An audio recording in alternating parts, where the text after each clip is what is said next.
உறவுகள் தேவையே இல்லை, உறவுகள் எதற்காக அப்படின்னு புலம்புறீங்களா? உங்களுக்கான ஒரு கதை தான் உறவுகள் மேம்பட.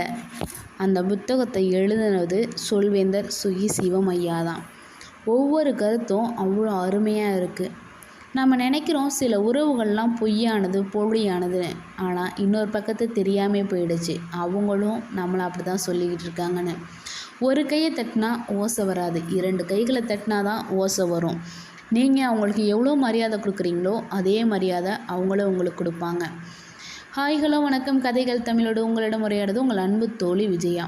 உறவுகள் மேம்பட அப்படின்ற புத்தகத்தில் இருக்கிற ஒவ்வொரு கதையும் உங்ககிட்ட சொல்வதாக இருக்கேன். இந்த கதையை பற்றிய உங்களோட கமெண்ட் ஏதாவது இருந்தால் கருத்தை கண்டிப்பாக கமெண்ட் பாக்ஸில் பதிவு பண்ணுங்கள். வாங்க காணொலிக்குள்ளே போகலாமா? சொந்தமும் பந்தமும். நம்ம சொந்தக்காரங்களே வேணாம் அப்படின்னு புலம்பிக்கிட்டு இருக்கோம். ஆனால் ஒன்று தெரிய மறந்துட்டோம். எல்லா உயிரினங்களும் பிறந்ததுக்கப்புறம் தன்னோட குட்டி தன்னோட அம்மாவை கண்டுபிடிச்சி தானே பால் குடிக்குது. ஆனால் மனுஷன் மட்டும்தான் குழந்தை பிறந்தா குழந்தைய அம்மாவாக தூக்கி பால் கொடுக்குற மாதிரி கடவுள் சபிக்கப்பட்டிருக்காங்க. பிறக்கும் போதே 4 பேரோட துணையோடு இருக்கணுங்கிறது தான் கடவுள் சொல்கிறாரு. யார் துணையும் இல்லாமல் நான் வாழ்ந்துருவேன் அப்படின்னு சொல்கிறவனுக்கிட்ட நான் சொல்கிறேன், முதல்ல இந்த உலகத்தில் நீ பிறக்கும் போது யார் துணையும் இல்லாமல் நீ வாழ ஆரம்பிக்கலை அப்படிங்கிறத சொல்கிறாரு சிவமையா. ஒரு திருமணம் நடக்குது. அந்த திருமணத்தில் நான் யார் துணையும் இல்லை அப்படிங்கிறவங்க தானே தாலியை கட்டி இருந்துக்கலாம். ஆனால் ஏன் 10 பேரையாவது கூப்பிட்டு சாப்பாடு போட்டு பத்திரிக்கையை கொடுத்து வர சொல்லி அவங்களுக்கு நம்மளால் முடிஞ்ச துணியை எடுத்து கொடுத்து வாழை மரத்தை கட்டி நுங்கு கட்டி தேங்காய் இளநீர் கட்டி எதுக்கு கல்யாணம் பண்ணணும்? ஏன்னா தன்னோட சொந்தக்காரங்களும் சந்தோஷமாக இருக்கணும் அப்படிங்கிறதுக்காக தான். அந்த திருமணத்தில் பார்க்காதவங்களாம் பார்த்துக்குவாங்க, தன்னோட கதைகளை பகிர்ந்துக்குவாங்க, சந்தோஷமாக இருக்கணுங்கிறதுக்காண்டி தான். காலம் போக போக அது வேறு விதமாக மாறுது. அதுக்காக தான் இந்த கதையை உங்ககிட்ட சொல்கிறேன். எப்போவும் நம்ம சந்தோஷ கதையை மட்டும் பகிர்வோம். அதில் இருக்க சின்ன சின்ன கதையாக சொல்கிறேன். ஃபஸ்ட்டு ஒரு கணவன் மனைவி. கணவருக்கு உடல்நிலை சரியில்லை.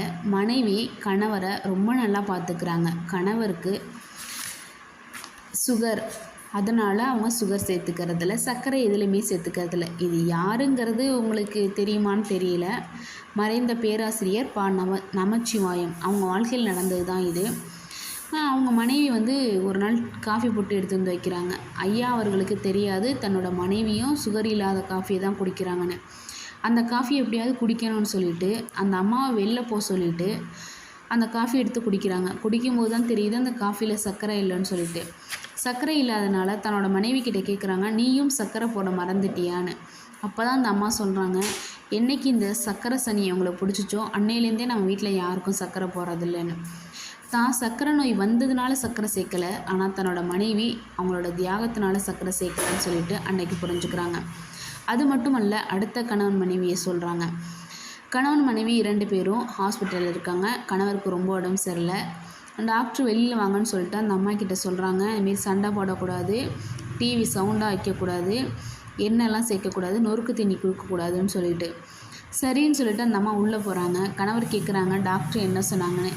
நீங்கள் பிழைக்க கஷ்டம் அப்படின்னு சொல்லிட்டாங்கன்னு ஒரே வார்த்தையில் சொல்லிட்டாங்க. இந்த உறவுகள்ங்கிறது ஒரு பக்கம் நல்லதாக இருந்தாலும் ஒரு பக்கம் கெட்டதாக இருக்கும். ஆனால் நம்ம 2மே சேர்த்து தான் உறவுகளை கொண்டாடணும். கெட்டதை மட்டும் நினச்சிட்டே இருந்தால் நம்ம லைஃப் நல்லா இருக்காது. சில உறவுகளும் உண்மையாக தானே இருக்கிறாங்க. அப்புறம் இன்னொரு கதையை சொல்கிறாங்க. GEC அப்படிங்கிற எலக்ட்ரிக் நிறுவனத்தின் தலைவர், அவர் சிறு வயதில் திக்கி பேசியிருக்காரு. அவங்க அம்மா தான் சொல்லியிருக்காங்க, நீ ரொம்ப அதிபுத்திசாலி, உன் மூளை அதிகமாக யோசிக்குது, அதனால் உன் வாயே அந்த யோசிக்கிறத சொல்ல தடுமாறுது, அதனால தான் உனக்கு திக்குவாயாக இருக்குன்னு ஜான் வெல்சி அப்படிங்கிற பையன்கிட்ட அவங்க அம்மா சொல்லியிருக்காங்க. அதனால தான் இன்றைக்கி அந்த அம்மா கொடுத்த ஒரு கருத்துனால தான் அவங்க இன்றைக்கி பெரிய ஆளாக இருக்காங்க. யார் வேணால் என்ன வேணால் சொல்லிட்டு போட்டோம், நமக்குன்னு ஒரு உண்மையான உறவுகள் இருந்துட்டு தான் இருக்குது. சுகி சிவம் ஐயா சொல்கிறாரு, 50 வருஷத்துக்கு முன்னாடி டைஃபாய்டு அவரை சுருட்டி மடிக்கிருச்சான். அவங்க அம்மா தான் அதிகமாக பாதுகாத்து வந்தா. மருந்து மாத்திரை என்ன தான் சாப்பிட்டாலும் தன்னோட அம்மா ரொம்ப அக்கறையாக பார்த்துக்கிட்டதுனால தான் சரியாக இருக்காங்கன்னு சொல்கிறாங்க. இப்படி தான் நிறைய கதைகள் இதில் சொல்லியிருக்காங்க. உங்களுக்கும் அந்த புத்தகத்தை படிக்கணும்னு தோணுச்சுன்னா மறக்காமல் ஒரு தடவை படித்து பாருங்கள். இந்த காணொளி உங்களுக்கு பிடிச்சிருந்தா லைக் பண்ணுங்கள், ஷேர் பண்ணுங்கள், சப்ஸ்கிரைப் பண்ண மறந்துடாதீங்க. மீண்டும் அடுத்த காணொளி சந்திக்கிறேன். நன்றி, வணக்கம்.